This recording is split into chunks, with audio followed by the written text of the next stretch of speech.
कह रही थी ना मैं कि भीम को कुछ नहीं होगा। अस्पताल से छुट्टी मिल गई है भीम को। वाह, रमा और भीम बस अभी आते ही होंगे। भीम आ जाए ना तो ये माला पहनाकर उसका स्वागत करेंगे हम सब। बहुत अच्छी बात है। मुझे एक बात समझ में नहीं आती कि डलिया अम्मा, तुम बार बार भीमराव को माला पहनाने के लिए क्यों व्याकुल रहती हो? अरे ई जबरदस्ती भीम का सबसे अलग साबित करे चाहत है। ई चाल में एक ठो यह है जो हमेशा एक स्वागत करे खातिर परेशान रहती है। उहे का है, हम भी तो हैं, हम भीम का स्वागत करेंगे। हितेश भाऊ, डलिया अम्मा बात बात पे माला हाथ में लेके यही खड़ी हो जाती हैं कि हमरे पूरे चाल में खाली एक भीमराव ऐसा है जो हम सबका नायक है। अरे क्या नायक है? हा? कैसा नायक है और कहाँ का नायक है? अरे कौन सा उसने तीर मार लिया? तुम लोग झूठ मूठ का उसे नायक माने बैठे पड़े। हा? हाँ,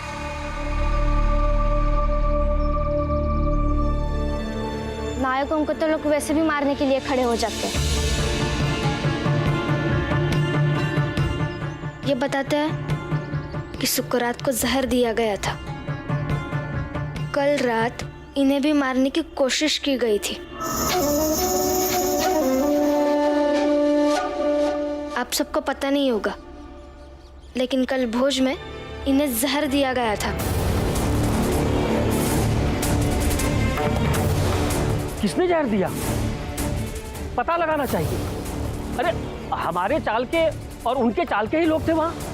अगर ढंग से पता करेंगे ना तो पता लग जाएगा। हाँ, रमा की दुकान जलाने वाला इसी चाल का था ना? अरे क्या सबूत है कि इसी चाल के किसी ने रमा की दुकान में आग लगाई थी? और इसी चाल के तो आप भी है, जो उस दिन नरोत्तम जोशी को ये खबर देने जा रहे थे कि हमारे चाल में क्रांतिकारी आए हैं। तो इस हिसाब से मुझे जहर देने वाला भी इसी चाल का होना चाहिए। देखो भीम, तुम मुझे अपराधी कह रहे हो। भीमराव, तुम कुछ ज्यादा बोल रहे हो। बिना किसी सबूत के किसी पर आरोप लगाना गलत है। लेकिन मैंने तो किसी का नाम नहीं लिया।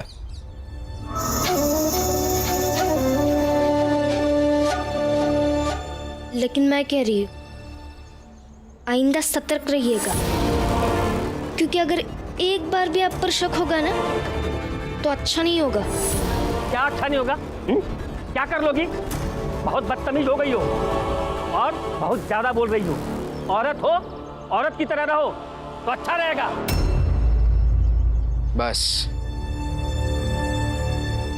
जब एक मर्द औरत के सामने जीत नहीं पाता है तब वो उसे जात के नाम पर हीन दिखाने लगता है। और आश्चर्य की बात यह है कि हम सब पहले से इस जात के खेल में पिसते आए हैं, फिर भी एक मर्द एक औरत को जात के नाम पे छोटा कैसे कह सकता है?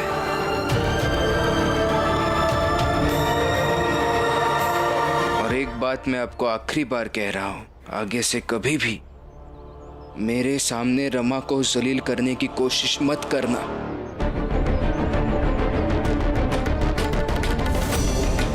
चलिए, आप इनके मुंह मत लगिए। आपकी तबीयत खराब है, चल के आराम कीजिए। सही कह रही है रमा। भीम, तुम सही सलामत लौट कर आए, हम सब बहुत खुश हैं। इसलिए ये फूल की माला पहनाकर तुम्हारा स्वागत करते हैं। खुश रहो भीम।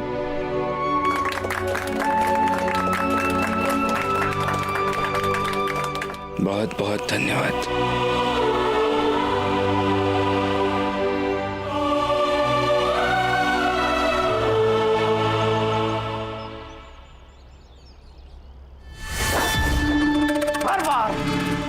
हर बार ये भीमराव बच जाता है। कोई भी कोशिश कर लूं, कोई भी षड्यंत्र कर लूं, ये भीमराव हर बार कैसे बच जाता है?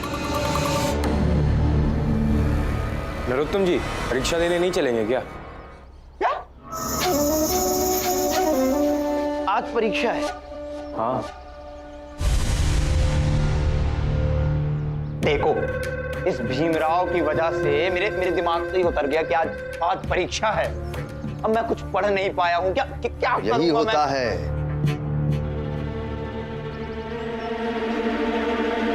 यही होता है जब दूसरों से ईर्ष्या करने में अपना कीमती समय जलाते हैं लोग, तो उन्हें पता ही नहीं चलता है कि उसी ईर्ष्या की अग्नि से कब वे स्वयं झुलसने लगते हैं। बोल लिया। देख, बहुत दिमाग खराब है, तो निकल।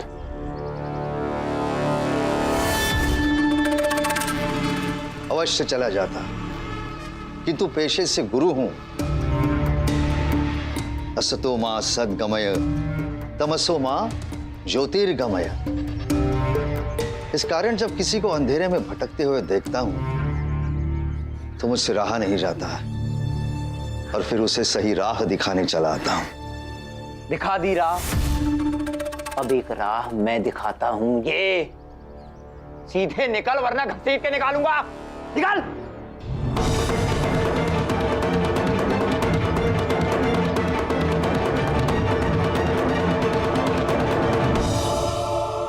आप आराम से लेट जाइए। नहीं, लेटना नहीं है, बस कमजोरी महसूस हो रही है, पता नहीं क्यों। कमजोरी तो लगेगी ना, 2 दिन से खाना नहीं खाया आपने। मैं खाना लाती हूँ, तब तक आप आराम कीजिए। खाना खाने के बाद ठीक लगेगा।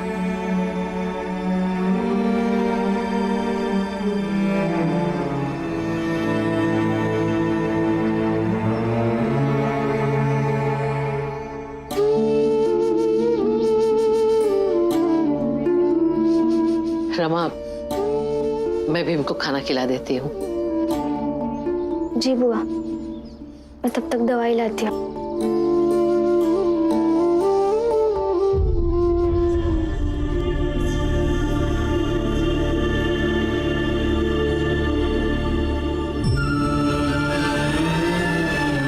भूख लगी है ना?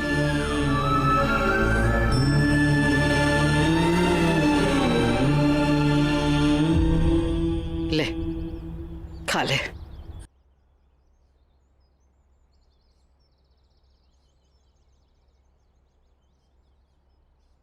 क्या सोच रहा है?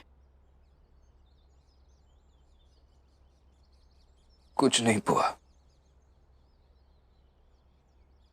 बचपन में मैं जब बीमार पड़ता था तब ऐसे ही आप और आई दोनों आकर निवाले निवाले खिलाती थी।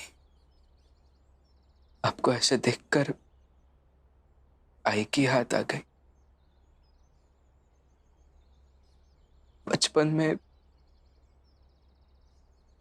आई दिखती थी,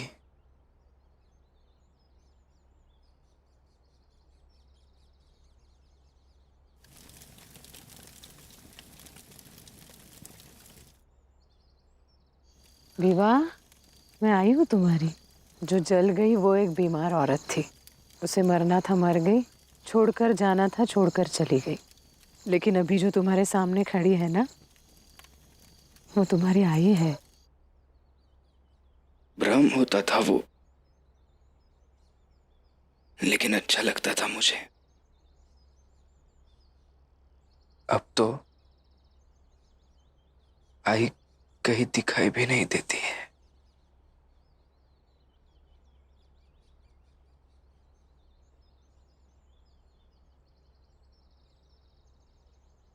भीम,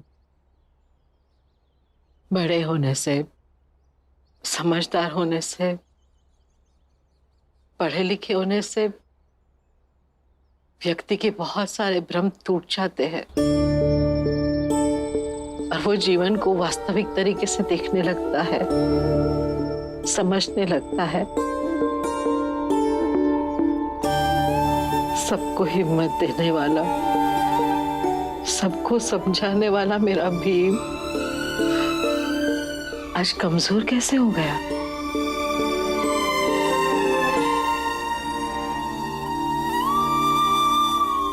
चल, खा ले।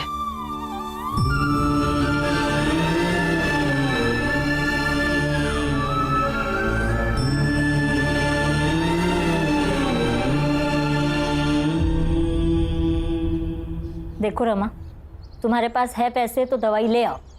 घर में रखे हुए पैसे तो किसी हालत में नहीं दूंगी मैं। जीजा भाई,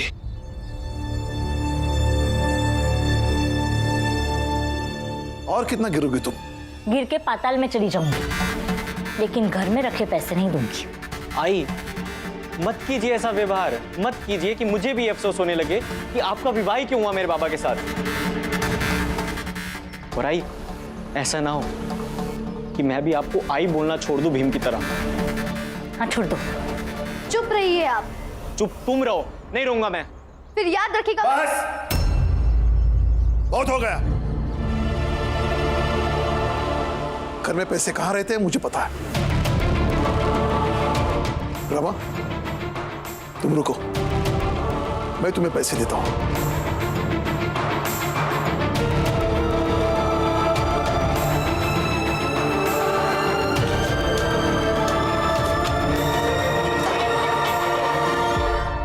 मिले?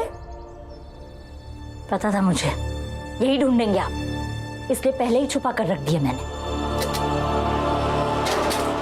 जीवन में, संसार में, दिल में और घर में ऐसे उतार चढ़ाव तो आते ही रहेंगे, लेकिन इन सब से लड़के जीना जिंदगी।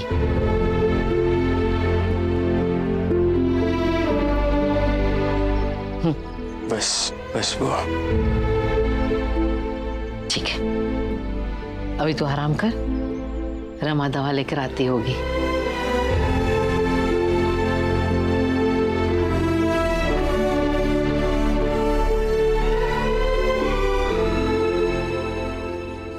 मैं लेता हूं। लेट जा।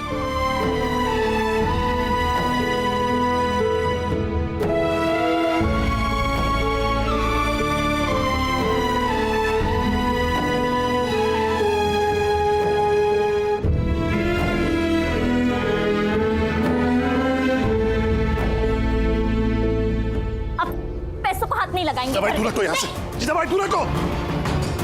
आप इसमें से पैसे नहीं लेंगे, घर के पैसों को हाथ नहीं लगाएंगे। दवाई को पैसे नहीं मारूंगी। बाबा, बाबा क्यों उलझ रहे हैं?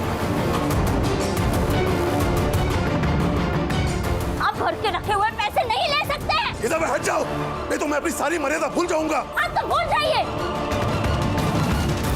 बाबा और भाई है ना इस घर के, तो बाहर जाकर कमा कर लाइए पैसे।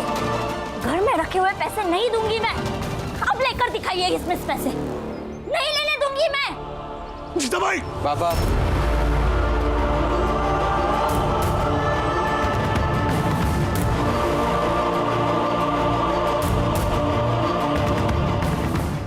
नहीं चाहिए मुझे दवाई।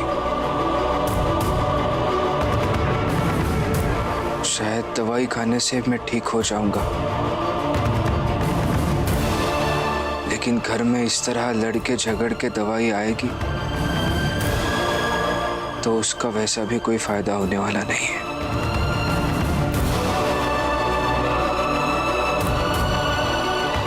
और बुआ, इन्हें और लक्ष्मी भाभी को बता दीजिए कि मैं भीमाबाई का बेटा हूं। उस भीमाबाई का जो मरते दम तक दर्द से लड़ती रही।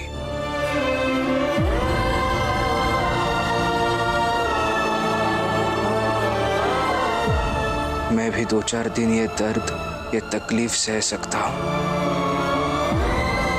मर नहीं जाऊंगा, सह लूंगा थोड़ा। आनंद भैया, बाबा, मेरे दवाई के लिए ये सब करने की कोई जरूरत नहीं है।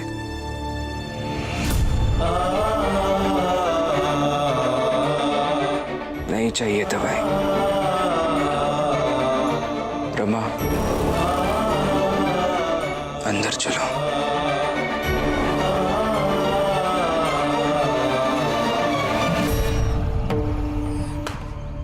जीजा भाई, मुझे माफ कर दो। मन ही मन मैं तुमसे उम्मीद करता था एक न एक दिन मेरे बेटे भीम को अपना लोगी, इस परिवार को अपना लोगी, लेकिन नहीं। तुम इस लायक ही नहीं।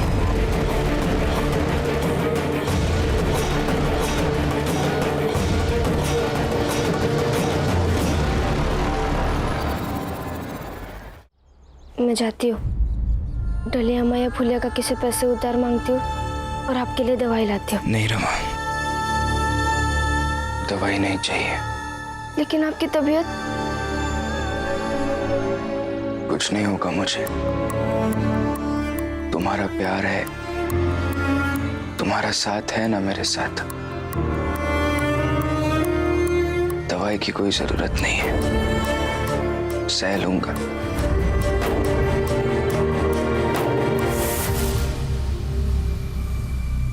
भैया, दीदी और जीजा जी बहुत परेशान है। तू सही कह रही है। चल हम दोनों को ही कुछ काम करके थोड़े पैसे जोड़ लेंगे ताकि शाम को जीजा जी की दवा ले आएंगे।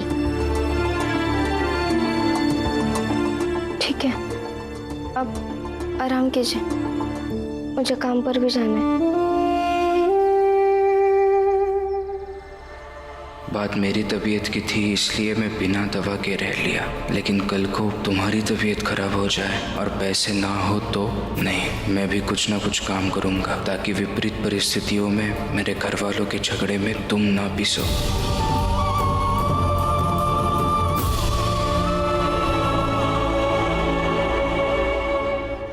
बाबा, कुछ बताना है आपको।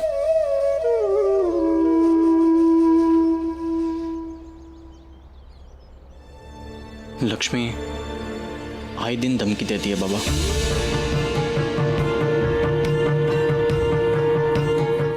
कहती है अगर उसकी कही हुई हर एक बात नहीं मानी तो जहर खा लेगी बाबा। खुद के साथ साथ बच्चे को मार देगी। सच कहूं तो यही डर लगता है बाबा बस।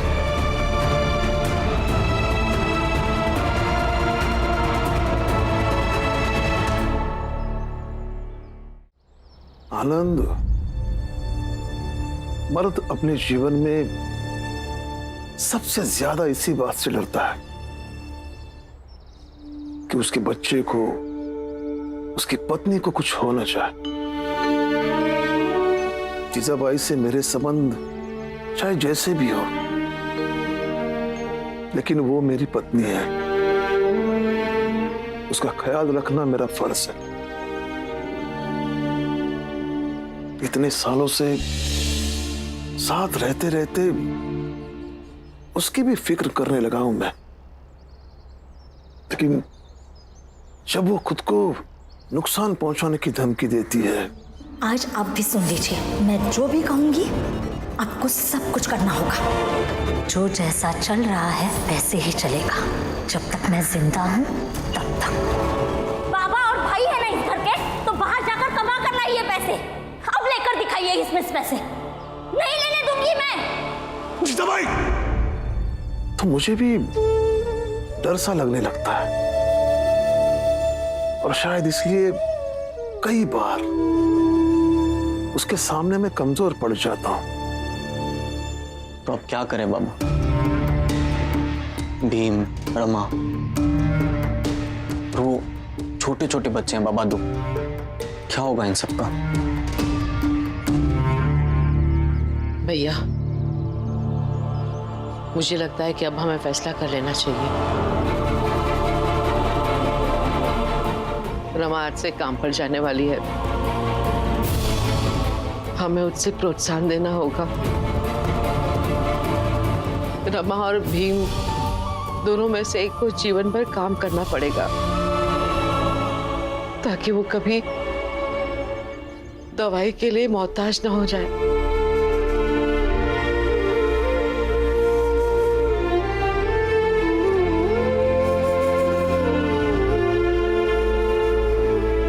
तो फिर ठीक है, आज मैं एक फैसला कर ही लेता हूं। में।